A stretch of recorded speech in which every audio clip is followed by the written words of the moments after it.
Bonjour. Aujourd'hui, je vais traiter la dernière partie des probabilités concernant bac, soit bac sciences maths, soit SVT, soit SPC, et même aussi sciences économiques. Et loi binomiale, ça concerne aussi terminale S. Mais avant de commencer, parce que il faut m'encourager, donc il faut s'abonner à la chaîne, il faut liker, partager et commenter. Une fois que je termine, bien sûr, cette partie, c'est la dernière vidéo où il y a normalement des parties de cours de calcul de probabilité. Après, je vais revenir aux préparations de bac. Ce sont les séries de bac maths dans lesquelles je vais traiter soit des bacs blancs, soit des examens déjà passés. Et ça va contenir, bien sûr, des exercices qui seront donnés dans le bac. Je vais passer maintenant à ce qu'on appelle la loi binomiale. La loi binomiale, c'est quoi? C'est normalement quand on a une loi binomiale, lorsqu'il y a l'exercice, il indique qu'il y a des épreuves qui se répètent. Par exemple, on peut vous donner, on lance une pièce de monnaie 20 fois dans l'air. L'épreuve qui est répétée, c'est quoi? C'est l'épreuve, c'est lancer une pièce de monnaie.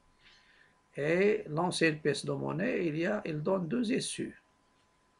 Il donne deux issues, soit pile, soit face. Et elle s'appelle aussi une épreuve de Bernoulli. Et une épreuve de Bernoulli, c'est une épreuve qui donne des issues, qui donne uniquement deux issues. Parmi ces deux issues, il y a une issue qui, quand on l'indique, c'est le succès ou bien le gain, avec une probabilité P, et le deuxième issue, c'est son événement contraire, c'est l'échec avec une probabilité Q qui est égale à 1 moins P. Par exemple, tirer successivement et avec remise des boules d'une urne, ou bien d'un sac. Ça vient, c'est la répétition. Lorsqu'il y a le tirage successif et avec remise, chaque tirage, il n'influe pas le tirage suivant. Donc, il y a l'indépendance. Et lorsqu'il y a l'indépendance, dans ce cas-là, il y a des épreuves qui se répètent. Donc, c'est tirer une boule, marquer sa couleur ou bien marquer son numéro. Et il y a la répétition d'une épreuve. Et une épreuve, il donne bien sûr le succès pour moi, c'est avoir la réalisation d'un événement bien déterminé et l'événement contraire avec une probabilité qui est égale à moins B. Donc ça, ce sont les choses qui indiquent est-ce que je suis dans la situation d'une loi binomiale. Une loi binomiale, c'est quoi? C'est une expérience que dans la répétition des épreuves de Bernoulli un nombre fini de fois. Par exemple, ici, on vous donne soit P la probabilité d'un événement dans une expérience aléatoire. Ça veut dire probabilité, bien une expérience aléatoire, ça donne une probabilité, ça donne un espace probabilisé. Donc, et la probabilité de A égale à P. On répète, donc vous pouvez, je vais marquer, donc il y a la répétition. On répète cette épreuve une fois de suite. Donc la répétition, donc il y a l'indépendance. Si vous avez un dé, je lance un dé 20 fois ou bien 30 fois dans l'air et je pose la question, calculez la probabilité d'obtenir 20 fois le numéro 1. Donc normalement ici, ce sont des épreuves, ce qu'on appelle les épreuves répétées. Répétées, normalement ici, il y a un E que je vais ajouter, donc ce sont des épreuves répétées. La variable, je continue, la variable aléatoire x qui lie chaque résultat au nombre de fois que cet événement se réalise, c'est-à-dire l'événement A.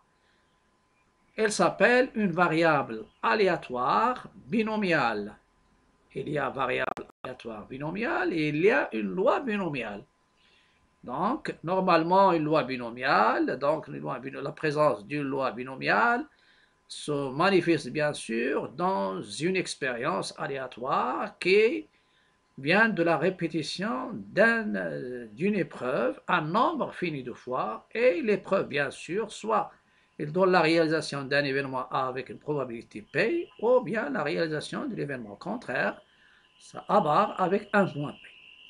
Donc, et dans l'examen, on vous donne quelle est la probabilité de réalisation d'un événement, ou bien la réalisation d'un événement un nombre de fois bien déterminé. C'est pourquoi ici j'ai dit soit X, la variable aléatoire X qui lie chaque résultat au nombre de fois que cet événement se réalise. L'événement, c'est l'événement, bien sûr, A, qui se réalise avec une probabilité petit p. Ça s'appelle une variable aléatoire binomiale. Et la variable aléatoire binomiale, elle a deux paramètres. Il y a le n, c'est le nombre de répétitions, le nombre d'épreuves, et p, c'est la réalisation de l'événement A dans l'épreuve qui se répète. Vous avez quel que soit k appartenant de 0 jusqu'à n, quelle est la probabilité de x égale à k? Ça veut dire la réalisation de l'événement k fois parmi n. C'est comme si vous avez n cases et vous voulez la remplir par a. Donc, il faut choisir k cases parmi n, et vous avez combien de fois? Vous avez 5 ck parmi n. On a déjà utilisé ça, c'est pour l'ordre. CK parmi n, et ces k cases, vous allez les remplir avec A. Donc, il y a P, lorsqu'on fait la probabilité avec bien sûr cardinal de A sur cardinal de oméga, ça va vous donner P pour le premier, fois P pour l'autre deuxième case, fois P, K fois, ça veut dire pour remplir les K cases. C'est pourquoi ça apparaît P à la puissance K. Et les cases qui restent, il reste n moins k. Et c'est n moins k cases, vous allez les remplir par a bar. Et quelle est la probabilité de a bar? C'est 1 moins probabilité de a, ça veut dire a moins p. Et il y a la multiplication. Ici, il y a proba des intersections, il est égal au produit des probas, parce que la répétition donne des épreuves, il donne bien sûr des événements indépendants. Et j'obtiens la proba de x égale à k, qu'il faut la retenir, c'est ck parmi n fois p à la puissance k fois 1 moins p à la puissance n moins k. Ça donne, celle-ci c'est quoi? C'est la loi, celle-ci ça donne loi de probabilité bien sûr, de probabilité de la loi de probabilité de x. Ça donne la loi de probabilité de x. Au lieu de faire, on peut faire, bien sûr, on les calcule, ça dépend si vous avez, par exemple, 4 fois, donc 4 valeurs, dans ce cas, la répétition, ça vous donne normalement, si vous avez 4, ça sera de 0, c'est tu répètes, donc les valeurs, ça sera de 0 jusqu'à 4, donc il y a 5 valeurs prises par la variable, et vous dressez le tableau avec, et vous calculez les probas en utilisant la calculatrice. Ça, c'est un cas. Si vous avez une variable aléatoire. Si vous n'avez pas une variable aléatoire, il y a, qu'est-ce que ça représente? Celle-ci. Il représente la probabilité de la réalisation de l'événement, combien de fois? Exactement k fois. Donc, si vous avez dans une question, quelle est la probabilité de la réalisation d'un événement k exactement k fois, ça se manifeste bien sûr avec exactement un nombre de fois bien déterminé. Il faut penser à la loi binomiale, et si vous avez une variable aléatoire binomiale de paramètres n et p, bien sûr, une loi binomiale, toujours le nombre de répétitions, le nombre d'épreuves de répétitions, ça donne n, et le p, c'est le paramètre, bien sûr, de p, c'est la proba de l'événement A. Il y a comment je vais calculer l'espérance mathématique. L'espérance mathématique, normalement, il y a une règle pour le calcul de l'espérance mathématique. Quelle est cette règle? La règle, c'est la suivante. L'espérance mathématique, c'est le produit des paramètres, c'est n fois p. Et la variance, c'est n fois p fois q. Avec q, c'est 1 moins p. Donc, il faut la retenir. Si on vous demande, si vous avez une épreuve, une variable aléatoire binomiale de paramètres qui suit une loi binomiale de paramètres NP. Donc, quelle est l'espérance? C'est le produit de deux paramètres.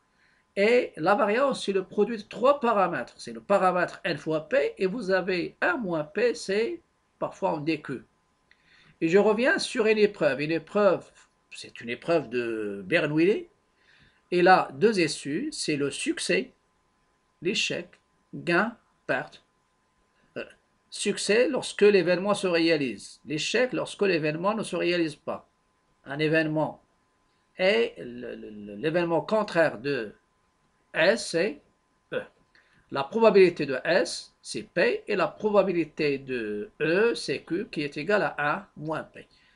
Et je passe maintenant à un exercice sur le calcul sur les dés. Dans l'exemple, je dis ici, on lance un dé équilibré 10 fois de suite dans l'air.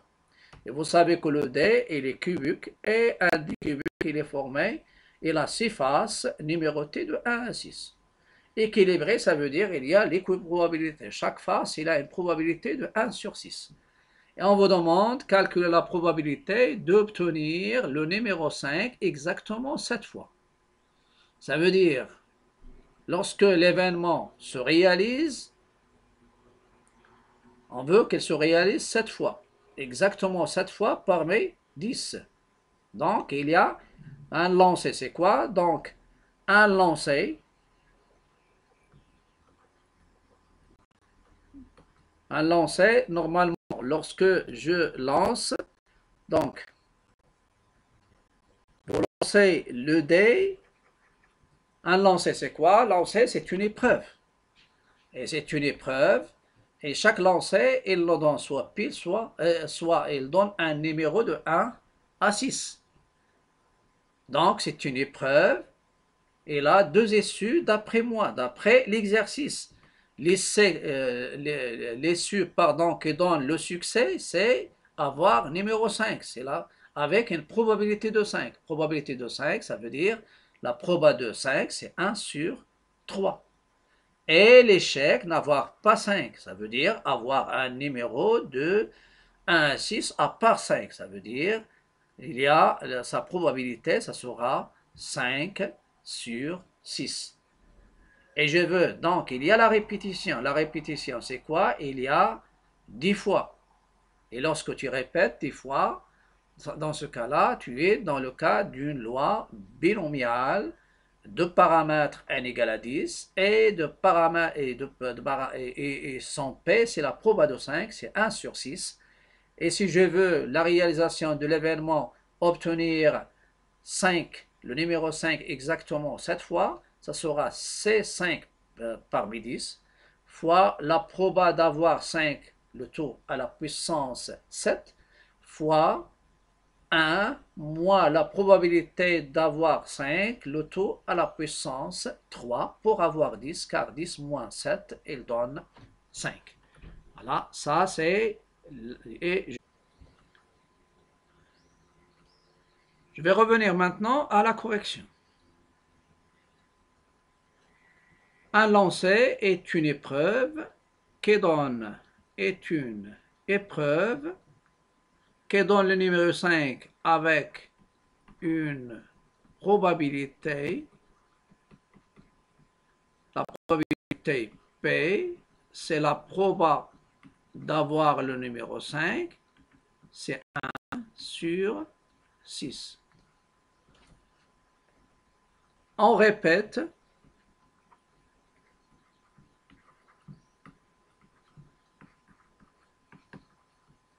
On répète. Il y a la répétition.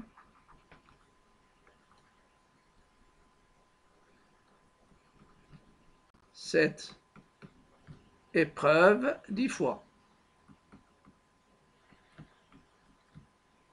Épreuve 10 fois. Donc, on est dans le cas d'une loi binomiale. On est dans le cas d'une loi binomiale de paramètres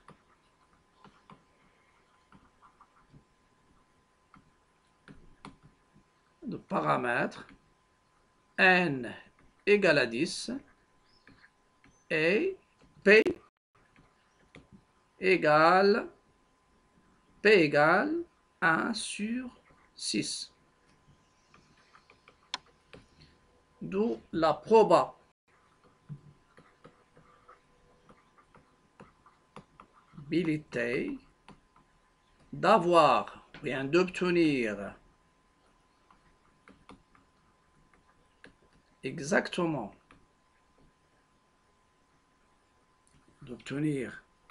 le numéro 5 exactement 7 fois. D'obtenir le numéro 5 exactement 7 fois est égale. Elle est égale à.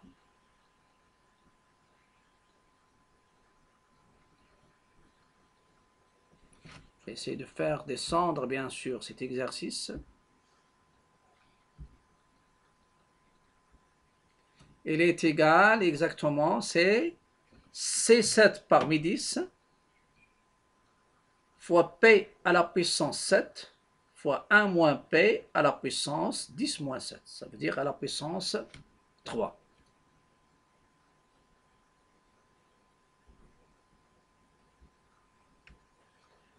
Donc, elle est égale.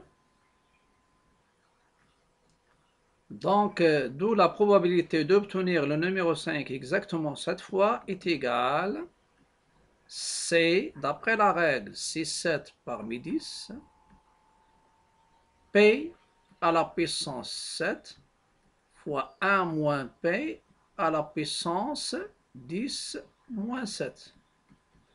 Donc, il est égal, c'est 7 parmi 10, 1 sur 6, le taux à la puissance 7, fois 1 moins 1 sur 6 à la puissance 3, c'est C7, 10, 1 sur 6 à la puissance 7, fois 5 sur 6 à la puissance 3. Et avec la calculatrice, il donne à peu près 0,30, c'est très faible, 25. Utilisez la calculatrice.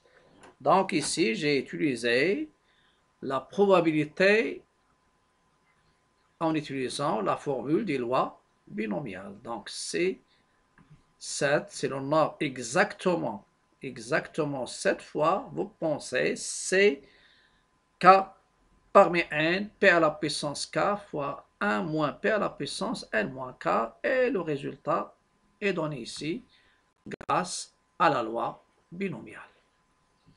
Et vous pouvez dans cet exercice mettre soit x, la variable aléatoire, égale le nombre d'apparitions de 5 dans le nombre d'apparitions de 5 dans cette expérience qui est formée par la répétition il est formé par 10 lancers.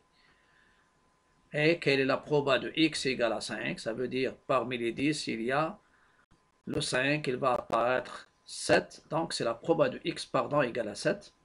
C'est la probabilité de l'apparition de 5 7 fois dans les délancés.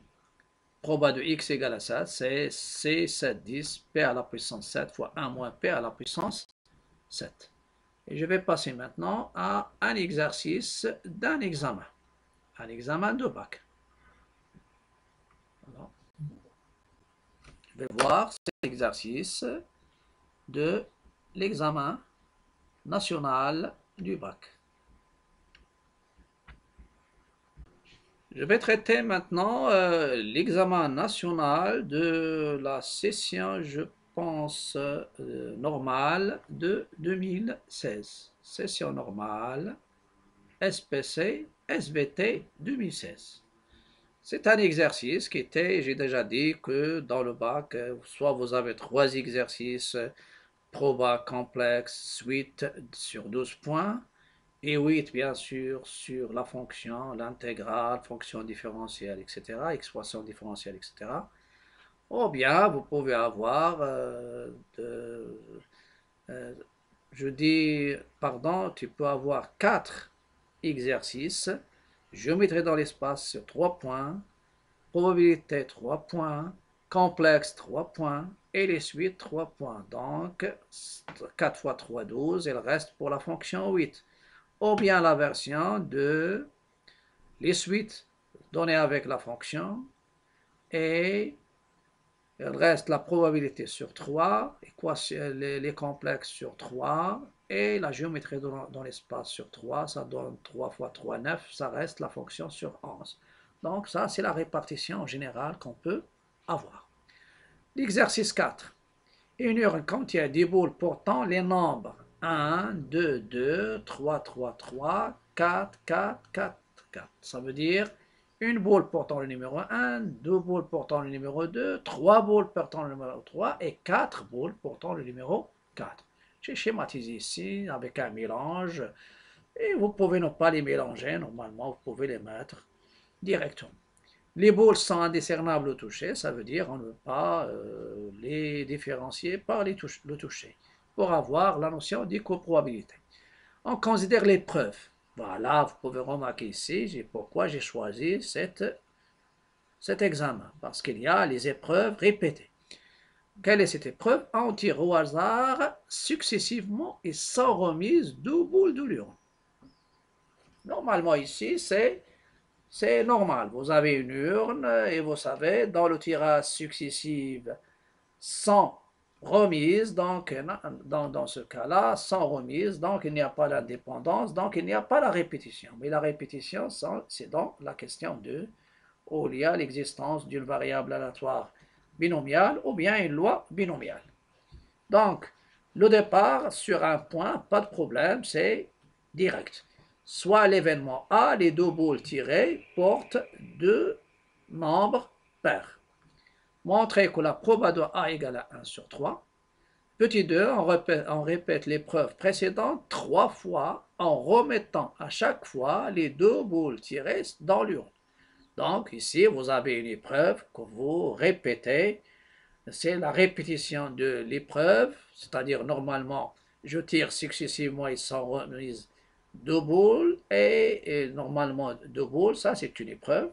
Et pour avoir une autre, normalement, il y a la répétition, c'est pour qu'on dit en remettant chaque fois les deux boules tirées dans l'urne pour avoir la répétition de l'épreuve.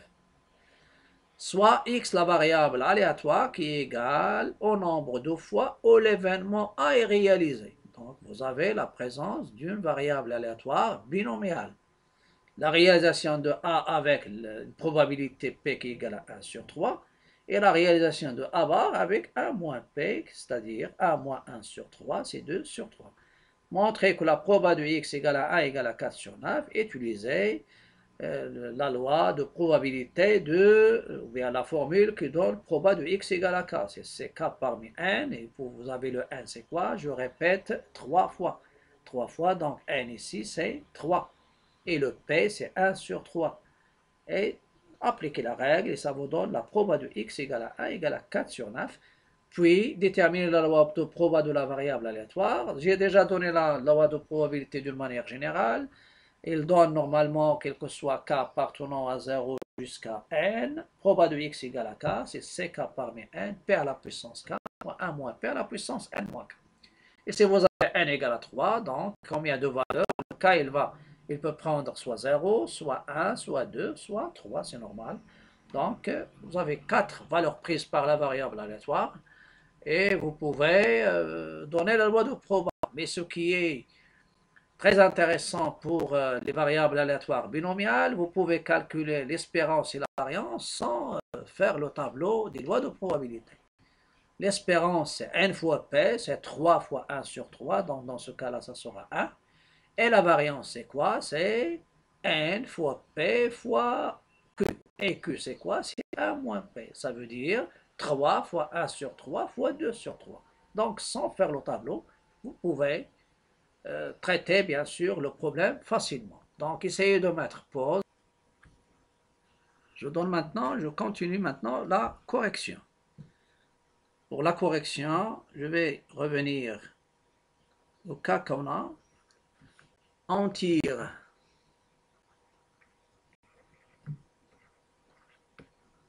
donc ça c'est la première question. On tire successivement et sans remise 2 boules de l'urine.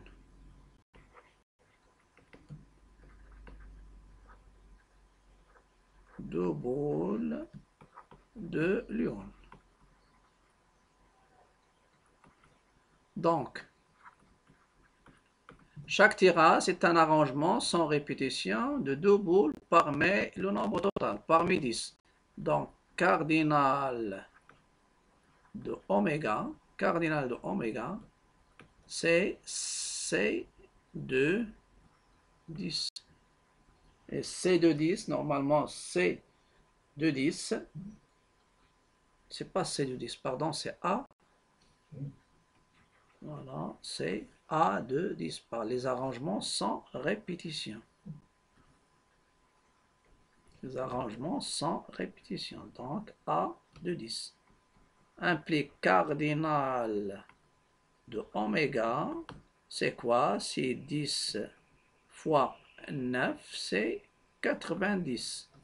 Ou bien vous pouvez utiliser NPR. Vous pouvez utiliser la touche NPR pour cardinal, ou bien utiliser la touche, vous faites 10 NPR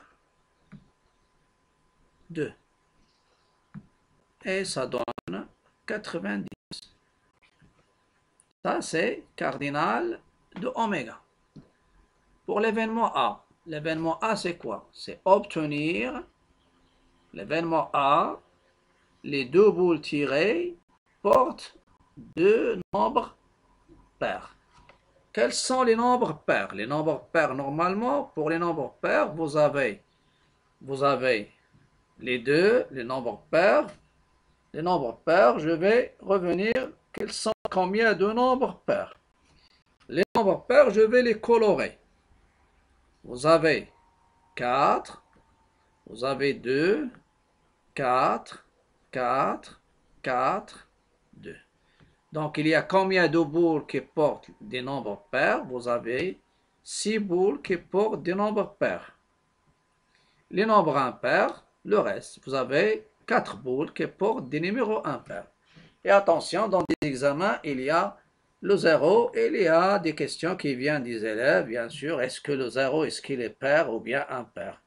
Pour les gens qui posent cette question, je peux poser une autre question. Est-ce que 1 est divisible par 2? Si 0 est impair, le 1, ça sera pair. Donc, il faut faire attention. Donc, A, c'est l'événement, les boules tirées, ça veut dire les 2 boules. Les boules tirées portent des numéros pairs. Des numéros pairs, c'est-à-dire ils vont porter les numéros 2 ou 4. Donc, il y a 6. Donc, cardinal de A, c'est quoi? C'est le nombre d'arrangements sans répétition de A de 2 parmi 6. Pour moi, j'utilise la règle directement. Pour vous, vous pouvez utiliser la calculatrice. Et la probabilité de mon événement A, c'est cardinal de A sur cardinal de oméga, et ça donne 3 sur 9, et ça donne 1 sur 3, qui était indiqué dans l'examen. Voilà, ça c'est 1 sur 3. On répète l'épreuve un nombre de fois. Donc normalement, on répète l'épreuve 3 fois. En remettant normalement une épreuve, tu as déjà tiré successivement, ils sont remises 2 boules pour avoir normalement une autre épreuve. Donc il faut remettre les 2 tirés pour que un tirage n'influe pas l'autre et avoir les épreuves, bien sûr, et l'indépendance. À chaque fois, les boules tirées, en remettant à chaque fois les 2 boules tirées dans l'urne. Soit x, la variable aléatoire, qui est égale au nombre de fois où l'événement A est réalisé. Donc, il y a la répétition. Donc, directement, je dis dans deuxièmement, la variable aléatoire x suit une loi binomiale, ou bien je dis une variable aléatoire binomiale, pour ne pas dire suit, mais en général on peut dire suit une loi binomiale. Et la variable aléatoire x, soit je dis suit une loi binomiale de paramètres n égale à 3 et p égale la proba de A égale à 1 sur 3.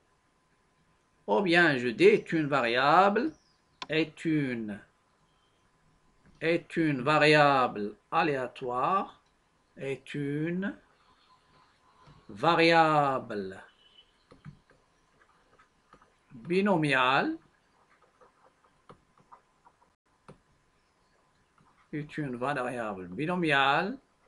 de paramètres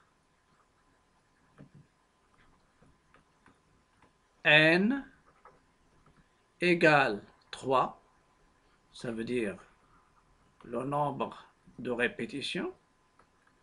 Et vous pouvez remarquer qu'il y a des choses qui indiquent, bien sûr, il y a le nombre de répétitions.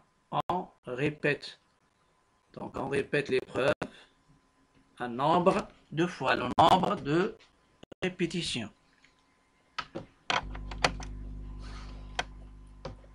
C'est le nombre de répétitions.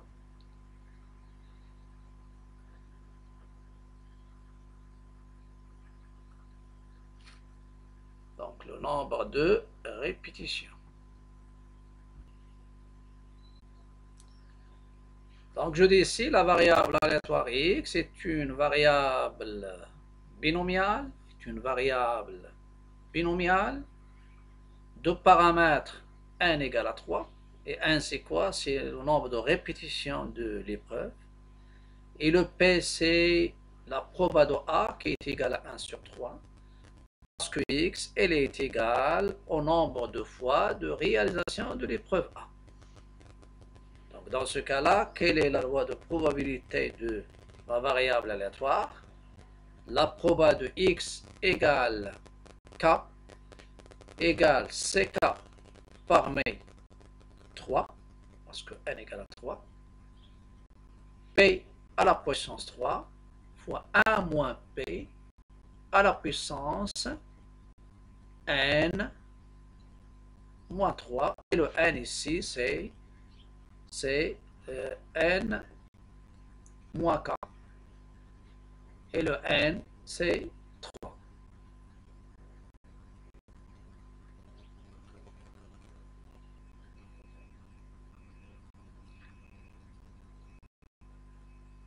Donc, d'où la proba. Donc, dans ce cas-là, je vais donner quelle est la probabilité, d'où sa loi de proba, ou bien la règle avec laquelle je vais calculer mes probabilités. Proba de x égale à K, c'est CK parmi 3, P à la puissance P à la puissance K, P à la puissance K, fois 1 moins P à la puissance N, ça veut dire 3 moins K. Et le K, bien sûr, le K appartient à l'ensemble 0, 1, 2, 3. Ça me donne ici proba de x égale à K, x égale K, c'est CK3, 1 sur 3 à la puissance K, 2 sur 3 à la puissance 3 moins K. Et le K, il appartient à 0, 1, 2, 3. 0, 1, 2, 3. Pour calculer, après, il vous reste uniquement, vous pouvez remplacer. Proba de x égale 1, 2, 3. Voilà, ça c'est intéressant.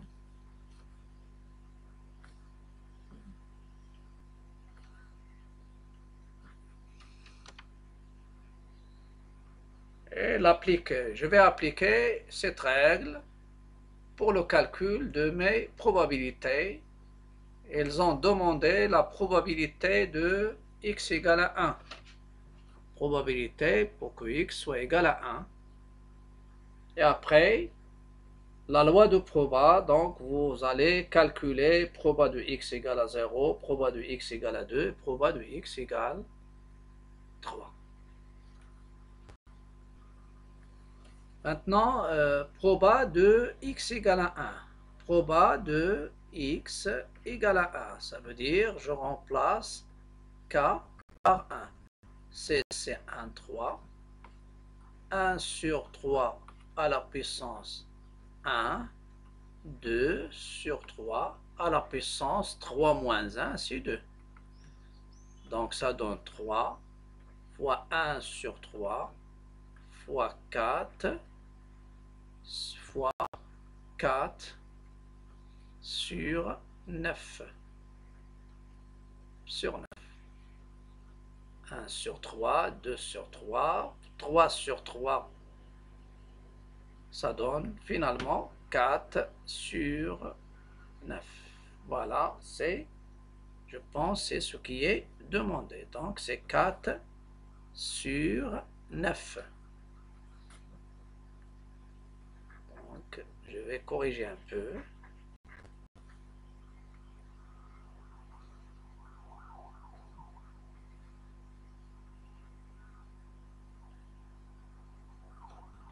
Donc, fois, en simplifiant, et ça donne 4 sur 9. Ça, c'est loi de proba de x. Calculons les résultats qui restent. Proba de x égale 0. Proba de x égale 2. Et proba de x égale 3. La même règle. Proba de x égale 0. Je prends k égale à 0 ici. C'est C03. 1 sur 3 à la puissance 0. 2 sur 3 à la puissance 3. Ça va vous donner C0, donc c'est 1. La puissance, ça donne 1 fois 8 sur 27. Donc, ça donne 8 sur 27. 8 sur 27. Proba de x égale 2. Proba de x égale à 2, c'est C1, 3. 1 sur 3 à la puissance 1. 2 sur 3, toujours ici, le produit, la somme, ça donne 3. Ça reste ici 2. C'est 3 fois 1 sur 3 fois 8 sur 9. 8 sur 9 fois 8 sur 9. Finalement, ici, 8, x égale à 2. X égale à 2, donc c'est 1, 3 fois x égale 2. Pardon, x égale à 2, donc k égale à 2. Ici 2, ici 1. Voilà, je dois me méfier des erreurs, bien sûr, ici. Donc, ici c'est